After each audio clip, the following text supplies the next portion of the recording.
Salut ici Maps! Alors, j'ai regardé le film La voleuse de livres, ce film qui est l'adaptation cinématographique du livre du même nom, donc œuvre écrite par Markus Zusak. Donc, j'ai déjà fait la critique du livre, si ça vous intéresse, vous pouvez aller la voir. Aujourd'hui, je vais vous parler de la différence ou des ressemblances entre le livre et le film. Tout d'abord, je vous parle brièvement du sujet de ce livre, du sujet de ce film. Nous suivons Liesel Meminger, qui est une jeune orpheline et qui fascine la mort, parce que plusieurs fois, la mort, elle est arrivée près d'elle, mais elle n'était pas destinée à lui prendre sa vie, à l'emmener ailleurs. Donc, elle a une sorte de fascination pour ce personnage et la mort nous raconte la vie de Liesel Meminger. Donc, c'est une similitude au début du film et à la fin, on a la narration de la mort. Cependant, je trouve que c'est une énorme différence avec le livre parce que le livre, tout au long du livre, c'est la mort qui nous parle de façon constante. Elle nous amène des précisions, elle nous explique certaines choses et c'est tout le temps l'histoire, elle est racontée dans son angle à elle. D'ailleurs, je dis la mort parce que c'est comme ça qu'on dit en français, mais la voix qui fait la mort dans le film, c'est une voix d'homme et c'est la première chose qui me fait comme oh mon Dieu, j'avais en tête une voix de femme, une voix chaude, suave de femme pour incarner la voix de la mort. Donc ça, j'étais comme, ah, c'était vraiment étrange. Et là où la mort était présente dans le livre complet, elle n'y est présente qu'au début et à la fin. Ça valait pas la peine quasiment d'inclure la mort si c'était pour y donner une présence aussi peu importante. C'est ce qui fait toute la différence, c'est ce qui fait toute l'importance du livre de Markus Zusak, c'est la narration, c'est l'importance de la mort, franchement. Alors, je veux vous dire, ça m'a perturbée. Je comprenais pas trop ce choix-là. Pour moi, il était évident en plus, parce que en ne suivant pas la mort comme qui fait la narration ici, comme narratrice, mais ça fait en sorte qu'on suit Liesel. Et c'est pas le même point de vue, le point de vue de Liesel versus le point de vue de la mort. C'est pas pareil, là. Donc, j'ai trouvé que ça faisait en sorte qu'il y avait des scènes beaucoup plus joyeuses, qu'on portait beaucoup de temps sur la vie de Liesel, alors que dans le livre, c'est toute l'histoire autour de la guerre, autour de la souffrance, autour de l'oppression, autour du courage aussi, mais ce n'était pas nécessairement sur les épaules de Liesel, alors que j'ai l'impression que c'est ce qui se passe dans ce film-là. Cependant, il y a des bons coups aussi. Les personnages, Liesel, c'était pas mon personnage nécessairement préféré dans le livre, ce n'était pas mon personnage préféré dans le film aussi. Quoique l'interprétation que Sophie Nellis en fait, elle est juste et elle correspond quand même bien à ce que je m'attendais de ce personnage.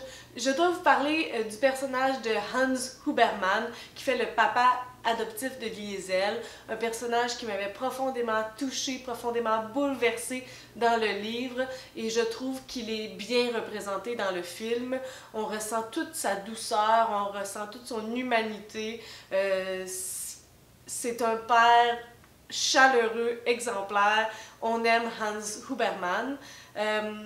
Je dois dire que pour ce qui est de Rosa, la mère adoptive, on ressent l'ambiance générale du livre parce que Rosa, elle est froide, elle sacre à tour de bras, puis elle est vraiment, elle a l'air un peu méchante, elle est comme sévère, là, mais ça cache beaucoup de choses à l'intérieur, une fragilité qu'elle ne veut pas trop démontrer. On fait le parallèle dans le film, mais j'ai l'impression que c'est moins pertinent dans le sens que c'est pas assez long pour qu'on voit le processus arriver.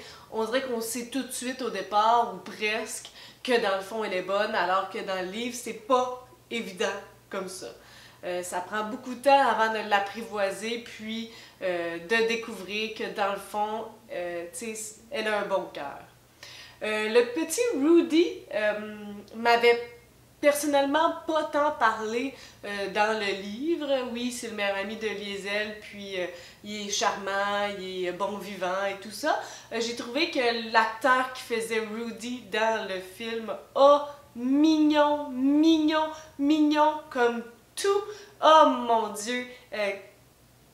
Vraiment, c'était un petit coup de cœur du film. Je l'ai trouvé tout simplement adorable avec sa petite tête blondinette là. Oh mon Dieu!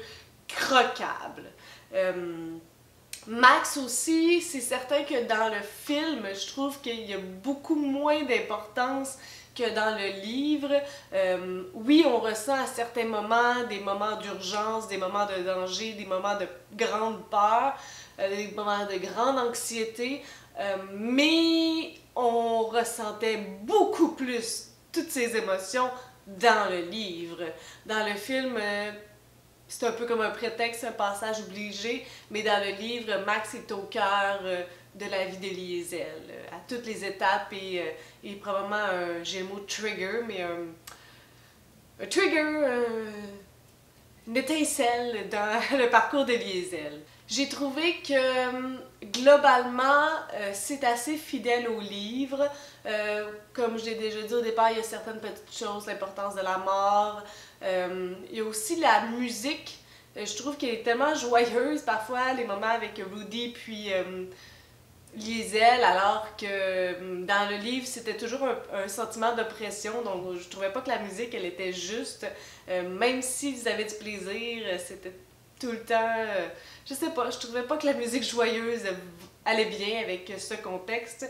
D'ailleurs, on le voit au début, les juifs ou les communistes, on les voit pas vraiment, les personnes qui se font retirer de leur boutique et qui se font tirer par les cheveux. Oh mon Dieu, c'était une scène complètement terrible, mais je trouve que le film n'était pas à la hauteur du livre quant à l'atrocité de la montée nazie. Puis on en parle, mais je trouve que c'est pas ça qui est le cœur du film, alors que c'est le cœur du livre. Toute la montée nazie, les cas nazis, les enfants qui partaient, les pères qui partaient, on dirait que ça m'a vraiment pas fait le même effet de le voir que de le lire. Et j'ai l'impression que, et je crois que c'est parce que l'emphase a été mise sur autre chose pour le film. La fin, là, je cherchais dans mes souvenirs, je ne veux pas en parler parce que je veux pas faire de spoilers, mais si vous avez lu le livre et vu le film, s'il vous plaît, éclairez-moi. C'est pas ça qui se passe avec Max à la fin du livre. À la fin du film, là, c'est pas la même fin là, où je suis devenue folle. Parce qu'il me semblait que la fin était beaucoup moins joyeuse que ce qu'on voit ici. Alors, si j'en ai perdu des bouts, s'il vous plaît, me le rappelez. Mais parce que j'ai une mémoire de poisson rouge, c'est terrible. Surtout pour des détails comme ça. J'ai pas l'impression que Max, c'est le but du livre nécessairement. C'est un chemin vers quelque chose. Donc, s'il vous plaît, aidez-moi. Est-ce que la fin est la même quant au personnage de Max? Mon opinion, c'est que non. C'est que dans le film, elle est un peu romancée, elle est belle, tandis que dans le livre, elle est crue et elle ne finissait pas comme ça. Donc, sur ça, c'était ma critique de l'adaptation cinématographique du livre La voleuse de livres. Donc, ceci, c'est l'adaptation cinématographique. Et sur ça, si vous avez des suggestions, des critiques, des commentaires, vous pouvez toujours faire en dessous de ma vidéo. Je fais des vidéos tous les 3 jours, alors si ça vous intéresse, vous pouvez vous inscrire à ma chaîne ou mettre un petit pouce en dessous des vidéos que vous aimez bien. Sur ce, je vous souhaite de bonnes lectures.